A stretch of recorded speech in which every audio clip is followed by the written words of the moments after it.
2015년 5월 제작 발표를 가졌던 영화 뉴 뮤턴트는 무려 4차례나 개봉이 연기된 작품입니다. 개봉 연기의 이유는 다양합니다. 같은 영화사의 작품과 경쟁을 피하려고, 디즈니에 의한 폭스의 인수 때문도 있고 코로나19의 성행도 있겠죠. 하지만 그것이 무엇이든 개봉 연기는 영화에 치명적입니다.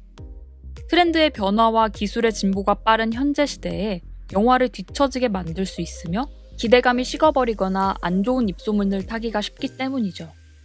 위에 말했듯 개봉 연기에는 다양한 이유가 있을 수도 있습니다. 하지만 암묵적인 가장 첫 번째 이유는 영화의 완성도가 좋지 않기 때문이겠죠. 내부 시사 반응이 최악에 가까웠던 작품이었습니다. 그렇기에 대부분을 재촬영한다는 소문도, 극장 개봉이 아닌 스트리밍 서비스로 직행한다는 소문도 무성했죠. 하지만 그러한 예상과는 다르게 어떠한 재촬영도 없이 극장 개봉을 맞이하고 있는 작품입니다. 그리고 그 개봉 시기는 최악에 가깝죠. 과연 뉴 뮤턴트는 개봉도 전에 망했다는 불명예를 씻을 수가 있을까요? 아니면 창고 영화가 다 그렇지라는 예상에 머물러 있을까요?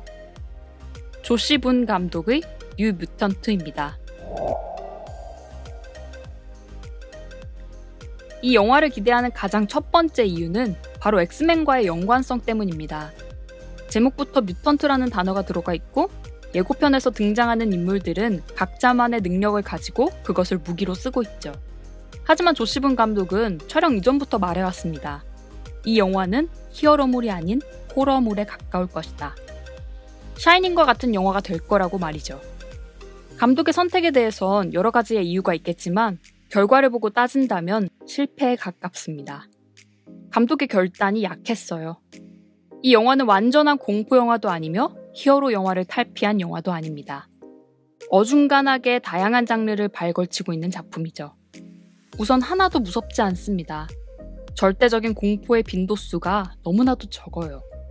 결정적인 한두 방을 가지고 있지만 그것이 끝내 터지지는 않습니다. 그렇다고 해서 영화의 전체적인 분위기가 마냥 어둡고 긴장을 유지하고 있는 것도 아니죠. 이 영화는 하이틴과 히어로 장르가 공포에 결합되어 있습니다. 영화의 완급 조절과 갈등은 하이틴 영화의 발랄함과 성장성을 이용하고 영화의 해결은 전형적인 히어로 영화의 볼거리로 승부를 보죠. 그리고 이것이 영화 뉴 뮤턴트의 대부분입니다. 그러다 보니 정작 감독이 말한 공포라는 장르는 존재할 공간이 없어 보입니다. 영적인 존재가 쫓아오고 도망치고 무서워해야 할 시간에 또래끼리 다투고 악당들과 주먹 다짐하기 바쁩니다. 이게 과연 공포영화라고 할 수 있을까요? 조금 더 나아가 감독이 말한 샤이닝과 같은 영화를 할 수 있을지 의문이 듭니다. 차라리 과감하게 히어로의 장르성을 뺐다면 어땠을까라는 생각이 들어요. 영화의 몇 안 되는 장점이 이곳에서 나온 건 부정할 순 없지만 이 영화가 보여주는 시각효과나 액션은 평균 이하예요. 그간 봐왔던 것의 재탕이자 TV 드라마 수준의 퀄리티죠. 차라리 엑스맨의 상징 중 하나인 뮤턴트의 잠재력을 가진 어린아이들이 다니는 학교라는 분위기 좋은 설정만 가져와 순수 공포에만 집중했다면 좀 더 색다른 영화가 나왔을 거라 생각합니다. 지금은 두 마리 토끼를 잡으려 했지만 둘 다 놓친 것처럼 보이더군요.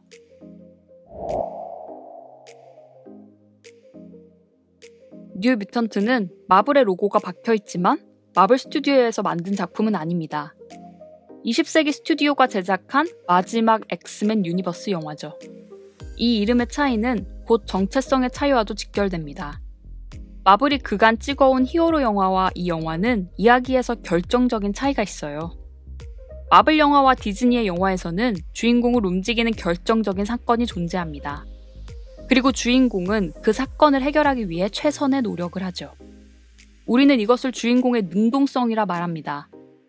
단순하게 생각한다면 타노스가 지구를 침범하는 사건이 발생하면 히어로들은 그를 막기 위해 최선을 다한다는 말이죠. 하지만 이 영화는 이러한 예시와는 정반대의 이야기입니다. 가족을 잃고 뮤턴트 시설에 들어간다는 설정은 존재하지만 주인공을 움직이는 명확한 사건은 존재하지 않습니다. 그리고 주인공도 능동적으로 무엇을 해결하려 하지 않죠. 전형적인 수동적인 주인공을 가진 영화입니다. 사실 상업 영화와는 잘 맞지 않는 주인공이죠. 명확한 사건도 없고 주인공이 주도적으로 이야기를 끌고 가지 않기 때문에 이러한 영화에서는 캐릭터 자체의 매력과 깊이감이 정말로 중요합니다. 조금만 과장하면 그게 전부인 영화죠. 이 영화가 좋은 영화가 되려면 귀엽게 생긴 곰과 어떻게 맞짱을 뜨는지 보여주는 게 아닌 시설에서 변화해가는 주인공과 인물들을 입체적이고 매력적으로 그려야 했습니다. 조커와 같은 캐릭터 무비가 되었어야 했죠. 하지만 주인공 데니는 너무나도 매력이 없고 매력을 가질 수도 없습니다. 관객들이 주인공에 대해 이해하고 감정을 느낄 수 있는 최소한의 정보가 부족해요. 곰과 관련된 나레이션과 가족을 잃었다는 뻔한 정보가 다죠. 무조건 매력적이어야 하는 주인공이 그간에 봐왔던 캐릭터들의 전형성에 의존하고 있다는 것은 이 영화의 치명적인 약점입니다. 인종차별을 당하는 갈색 피부의 소녀이자 여성과 키스하는 레즈비언의 모습이 전부라면 더 이상은 개성이 아닌 클리셰입니다. 어떠한 깊이감도 없이 그저 시대의 흐름에 편승하려는 얄팍한 캐릭터죠. 캐릭터의 분배가 아쉽습니다. 주인공에게 필요한 설명과 성장 및 변화의 모습이 들어갈 자리를 다른 캐릭터들이 차지하고 있어요. 심지어 단순한 캐릭터 없이 5명 모두가 과거사를 들고 있죠. 게다가 영화의 해결은 일리아나가 맡고 있습니다. 영화를 본 후 일리아나가 기억 남는다는 말은 결코 이 영화에 대한 칭찬이 아닐 겁니다. 캐릭터 배치의 실패를 말하는 거죠.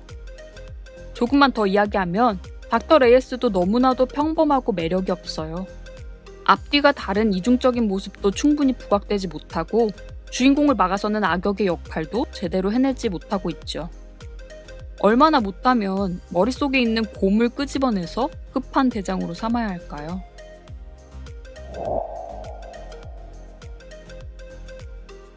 (2017년도에) 촬영한 영화라 해도 비슷한 시기에 촬영한 영화와도 차이가 커 보입니다. 캐릭터, 이야기, 촬영, 편집, 음악 등 많은 부분에서 아쉬움이 느껴졌습니다. 사실 제작사의 입에서 지금의 버전을 갈아엎으려 했다고 한 순간부터 이 영화의 운명은 정해졌다 생각합니다. 재촬영의 고민도 여러 번 했지만 그대로 개봉했다는 건 이미 동계산이 끝났다는 이야기겠죠. 이 리뷰는 지극히 주관적인 리뷰입니다. 끝으로 이 영상이 좋다고 생각되시면 구독과 좋아요를 부탁드립니다. 댓글을 남겨주시면 여러분의 생각을 통해 더 좋은 리뷰를 만들 수 있을 거라 생각합니다. 감사합니다.